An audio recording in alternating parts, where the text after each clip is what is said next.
Inilah pemandangan saat gempa dasar melanda pantai selatan Jepang pada Kamis 8 Agustus 2024. 3 orang terluka namun tidak ada laporan kerusakan serius. Badan Meteorologi Jepang mengatakan gempa tersebut berkekuatan 7,1 skala Richter dan berpusat di perairan lepas pantai timur Pulau Utama Selatan Jepang, Kyushu, pada kedalaman sekitar 30 km.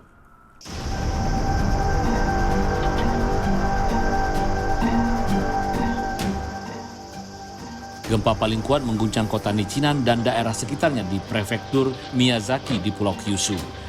Profesor Clyde Oppenheimer dari Departemen Geografi Universitas Cambridge telah melakukan banyak perjalanan ke Jepang, mempelajari cincin api atau sabuk tektonik aktivitas vulkanik dan seismik sepanjang 40.000 km yang mengelilingi sebagian besar Samudra Pasifik. Kami memiliki cincin gunung berapi ini dan disinilah banyak gempa bumi terbesar juga terjadi, dan itu bukan kebetulan. Keduanya terletak di tempat yang sama karena cincin ini mendefinisikan batas Samudra Pasifik. Geolog ini telah melakukan penelitian lapangan di kota Kagoshima, Aso, Pulau Miyake, dan Hokkaido untuk mempelajari aktivitas gunung berapi di daerah tersebut. Alasan mengapa Jepang sangat aktif adalah karena kita memiliki bagian dari lempeng Pasifik. Bagi negara-negara di sepanjang lingkar Pasifik akan selalu ada risiko gempa bumi, termasuk Jepang.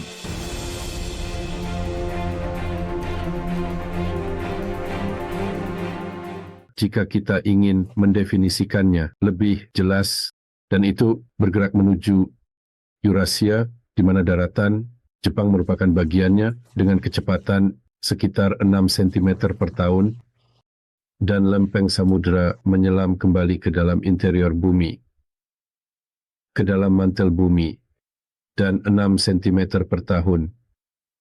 Itu tidak bergerak dengan mulus, perlahan-lahan. Jadi itu akan menempel, dan semua tekanan tersebut akan terakumulasi lalu akan patah, dan itulah yang disebut gempa bumi. Seperti yang terjadi pagi ini, mungkin akan merusak sepanjang dengan urutan beberapa puluh kilometer. Gempa bumi yang melanda Kyushu tidak seserius beberapa gempa besar yang pernah dialami Jepang dalam beberapa dekade terakhir. Gambar-gambar mengerikan yang terjadi pada tahun 2011 kesemuanya di prefektur Miyagi menunjukkan kekuatan alam sepenuhnya dan akan selalu diingat oleh orang-orang Jepang dan di seluruh dunia ketika berita gempa bumi kembali terjadi. Gempa bumi dan tsunami yang diakibatkannya menyebabkan kecelakaan nuklir Fukushima ketika sistem pendingin mati karena pemadaman listrik. Gempa terbaru berkekuatan 7,1, kekuatannya jauh lebih kecil dibandingkan gempa Tohoku pada tahun 2011. Namun hal ini tidak mengenyampingkan resiko terjadinya gempa bumi yang lebih dahsyat, dan ahli seismologi Jepang mengadakan pertemuan darurat untuk menganalisis apakah gempa tersebut berdampak pada palung Nankai di dekatnya yang merupakan sumber gempa bumi dahsyat di masa lalu. Ada kemungkinan 70-80% terjadinya gempa berkekuatan 8 atau 9 skala Richter yang berasal dari Pulau Nankai atau megatrust dalam 30 tahun ke depan. Jadi, dalam gempa berkekuatan 7.1, pergeseran bisa mencapai 10 meter. Itu bisa bergerak beberapa meter dalam satu kejadian karena telah mengakumulasi tekanan selama bertahun-tahun. Jadi ada hubungan umum antara magnitudo gempa bumi yang merupakan ukuran energinya dan jumlah pergeseran serta panjang dimensi dari bidang penuh yang sebenarnya tergelincir.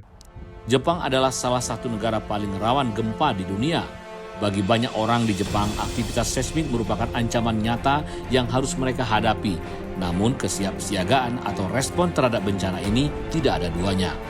Profesor Oppenheimer ingat saat bekerja di Gunung Aso, tempat pendakian yang populer bagi wisatawan dan dekat gempa Kyushu saat ini ketika sirine peringatan berbunyi.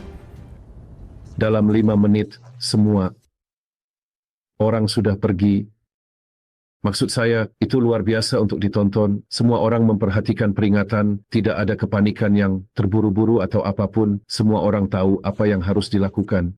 Ada sejarah bencana vulkanik dan bencana gempa bumi yang panjang, termasuk gempa bumi Tohoku tahun 2010.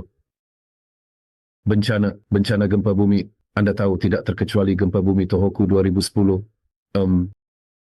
Saya pikir orang-orang sangat sadar akan risikonya secara umum.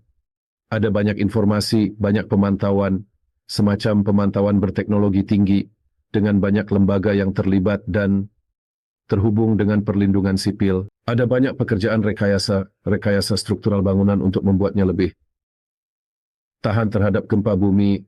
Gempa bumi merupakan kejadian yang menakutkan, namun kesiapsiagaan adalah kuncinya. Jepang adalah salah satu negara di dunia yang memiliki sistem kesiapsiagaan terbaik. Warga Jepang sudah sangat akrab dengan sistem peringatan dini dan mitigasi bencana. Saya Rahul, sampai jumpa.